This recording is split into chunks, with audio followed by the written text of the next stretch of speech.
Welcome to Football Fever. Hello again, everybody. I'm Alan Mandel, and I'm joined by our three born and bred Texas football experts, Jordan Mason, Albert Alvarado, and Clay Whittington.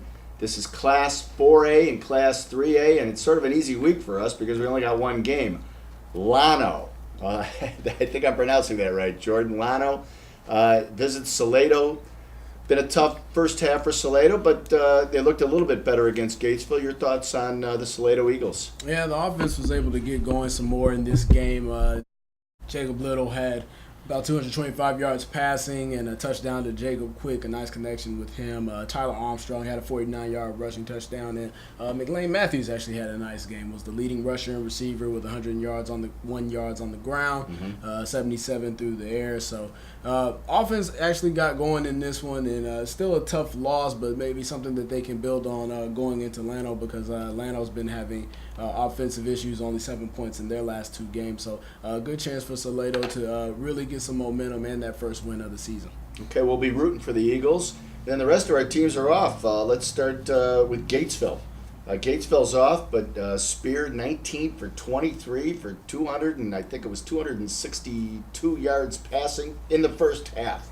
He's clearly come into his own, and I don't know if you talked to Coach, but he said it could be a breakout game for the junior quarterback. Your thoughts, Clay? Yeah, obviously that was the game of his career in one half. Yeah. And so, I mean, that's kind of what people have been waiting for over these last 2 years now. I mean, this is the second year as a starter, and before him they had Cole Edmonston, who was just an incredible talent.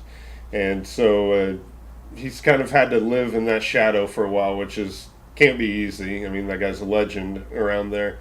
So, but like you said, it seems like he's finally coming into his own. This could be a turning point for him personally and for the team as a whole.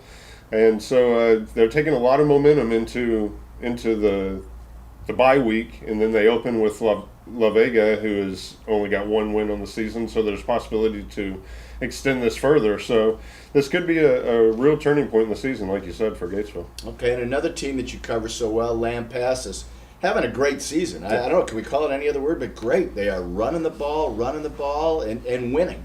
Mm-hmm. Yeah, they've really kind of accepted their identity as a run team. I think they've embraced it, and the guys are proud to be that, and they're taking pride in that, and it's showing on the field. They've won 4 straight. That's the most they've won in a row since they won district in 2011.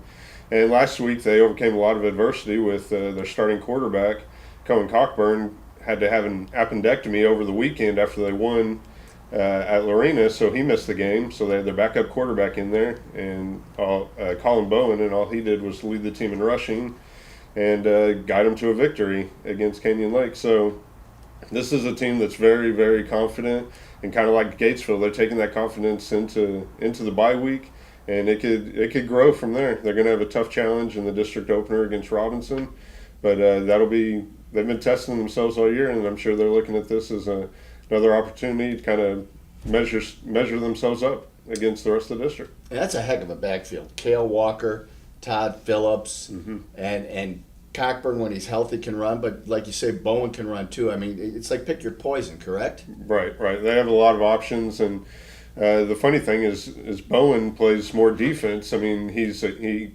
knows how to play quarterback. He was in the hunt for being the quarterback during the off season, but he's basically just got pulled over from the defense and steps right in and fills. So I mean, it's a lot of the credit has to go to the offensive line. They're really, it's the scheme, it's the philosophy, and they're like I said, they're embracing that, and they're literally running with it. And another team that's running with it, Albert, is Florence. I mean, like Coach McQueen says, pound the rock and run the clock. And they're off to a great start too, 3-2. They're idle this week. What are some of the things that they'll be working on? It's tough to pinpoint just some things because they played so well in the second half against Moody. I mean, they were ahead 24-17 at halftime. After that, Florence came out in the second half. Not defense pitched a shutout in the second half. And Florence, offensively just warm out with, Del Hernandez, Garrett Gray, and Lendell Freeman there, and Fernando Ortiz. I mean, Hernandez finished the game with 222 yards.